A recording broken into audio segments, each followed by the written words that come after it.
एक दिन जंगल में एक खरगोश और एक तोता दोस्त बने। वो दोनों एक दूसरे के साथ वक्त गुजारने लगी और उनकी दोस्ती दिन ब दिन मजबूत होते गई। एक दिन खरगोश ने तोती को बताया कि वो एक खूबसूरत शहर देखना चाहता है जहाँ सब कुछ होशियारी और खुशी से भरा होता है। तोता ने भी उसी अपनी आसपास की खूबसूरती दिखाने का वादा किया। दोस्तों ने सफ़र शुरू किया।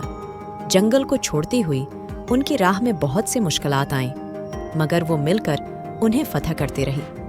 आखिरकार वो शहर पहुंची, जहां उन्होंने दिलचस्पी की बातें की और मुख्तलिफ मकामात देखे। उन्होंने देखा कि शहर वाकई में बहुत खूबसूरत था, लेकिन लोग अनापसंद और बेरहम थे। उनके दिलों में ये ख्वाहिश थी कि जंगल वापस जाएं, जहां दोस्ती, मोहब्बत और अमन की खुशबू होती है। उन्होंने जंगल की तरफ रुख किया, लेकिन रास्ता बहुत मुश्किल साबित हुआ। अचानक एक शिकारी ने उनको गोली मार दिया और खरगोश जख्मी होकर गिर गया।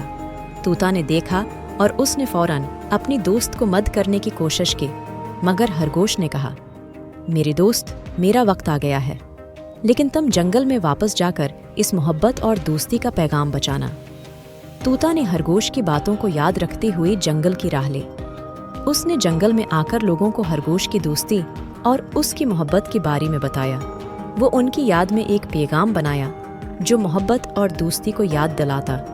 खरगोश की याद में जंगली हैवानात ने एक दूसरे की मदद की और एक खुशहाल और मोहब्बत भरा जंगल बना दिया। तोता ने खरगोश की लिए एक खास मुकाम बनाया जहां उनकी यादें हमेशा जिंदा रहीं। खरगोश और तोता की दोस्ती और मोहब्बतें अब भी जंगल में याद की जाती हैं, और उनका पैगाम मोहब्बत और दोस्ती की अहमियत को हमेशा याद दिलाता है।